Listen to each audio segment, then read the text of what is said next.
Magandang gabi po, sir. Ako po si Lovely Jane Tamaray at ito po ang aking sagot sa mga katanungan. Number 1. Ano ang nangyari na nagdulot ng pagtatapos ng unang yugto ng Rebolusyong Pilipino-Hispano? Ang pangyayari na nagdulot ng pagtatapos sa unang yugto ng Rebolusyong Pilipino-Hispano ay ang pagpasok ng mga Amerikano.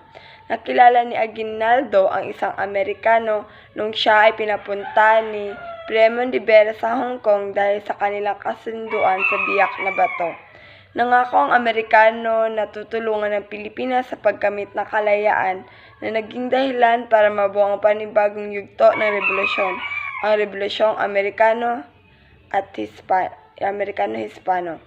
Number 2. Bakit ayaw ni Rivera na palitan siya ni Agustin bilang Gobernador General ng Pilipinas?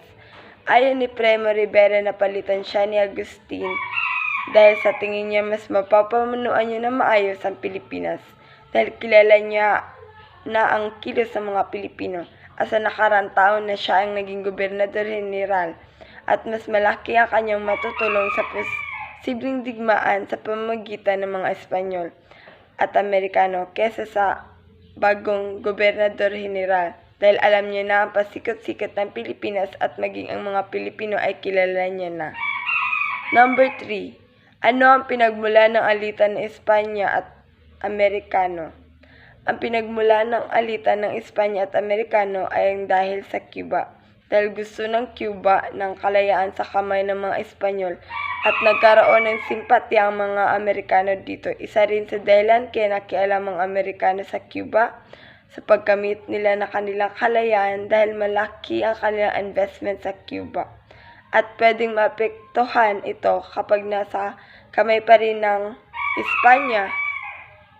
Kaya naman para solusyonan nito ay gusto nila na palayain ng Cuba ng mga Espanyol. Number 4. Bakit nadawit ang Pilipinas sa revolusyon ng mga Cubans?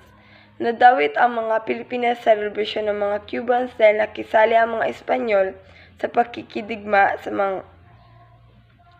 sa kalayaan ng Cuba para sa sariling interes at dahil sa pagsalpok ng USS Maine ay nagalit ang mga Amerikano dahil marami ang namatay na Amerikano at pinagbintangan ang mga Espanyol na may gawa nito.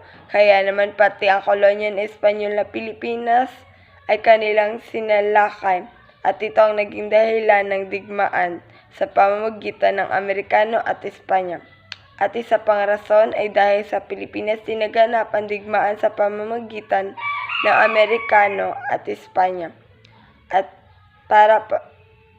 isang dahilan ay ang kasunduan sa Paris na ipinagbili ng Espanyol ang Pilipinas sa halagang $20 million na siyang ikinagalit ng mga Pilipino dahil parang laruan lamang ang bansang Pilipinas na ipinagbili sa mga Amerikano. Number 5. Bakit ninais ng Amerika na kalabanin ang Espanya at sakupin ang mga kolonya nito?